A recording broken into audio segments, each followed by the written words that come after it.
आज तुमचं नाव सांगा ते. बालाजी जाधव, गाव मुडी, मुडी आहे, तालुका वसमत, जिल्हा हिंगोली. हिंगोली. तर हे 8005 व्हरायटी आहे.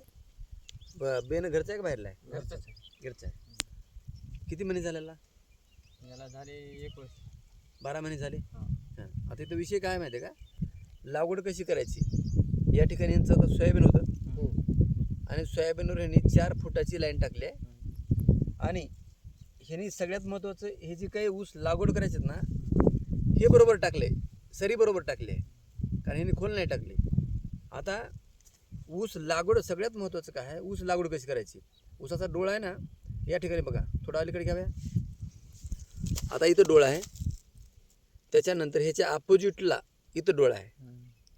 आता ह्याच्या अपोजिटला इथं डोळा आहे.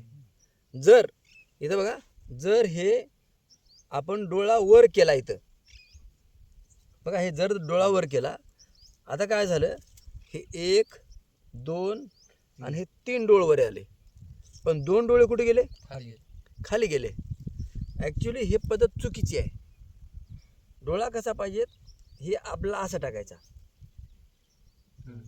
असं टाकला. आता काय झालं, हे डोळा आडवा आला, साईडला आला, हा साईडला आला, हा साईडला आला, हा साईडला आला.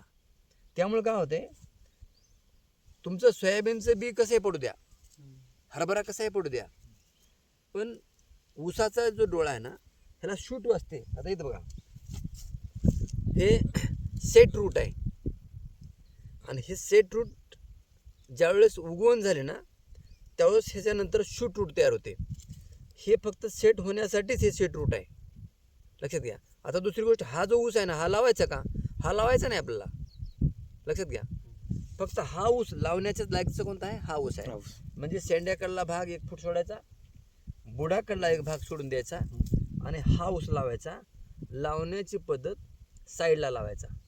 दुसरी गोष्ट, आता भैया 4-5 डोळे लावतात, पण जर आपण संख्येच्या हिशोबानं किंवा विद्यापीठाची सगळ्यात चांगली लागवडीची पद्धत जर कोणती असेल तर 5x1.5ची आहे, 2 डोळा पद्धत.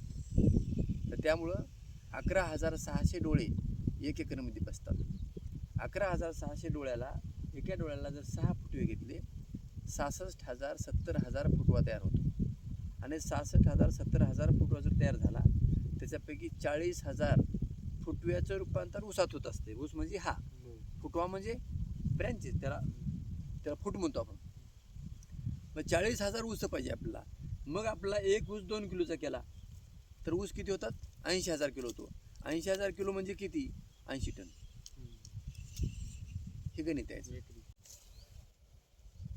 आता बघा, 1 2 3 लाईनला पाणी चालू. आता हे 3 लाईन पाणी संपलं की पुन्हा काय जाणार, हे 3 लाईन जाणार. ह्याचा फायदा काय होतो, तर माती पडत नाही, है ना, म्हणजे बेन उघड पडत जास्त म्हणजे दबून जाते. आणि ह्याच्यानंतर सुद्धा दुसरी वेळेस पाणी देताना सुद्धा राजू पाणी असं द्यायचं, 3-4 पळवायचं नाही, कारण पुन्हा इकडलं बेन काय होते, उघड उघड इकडे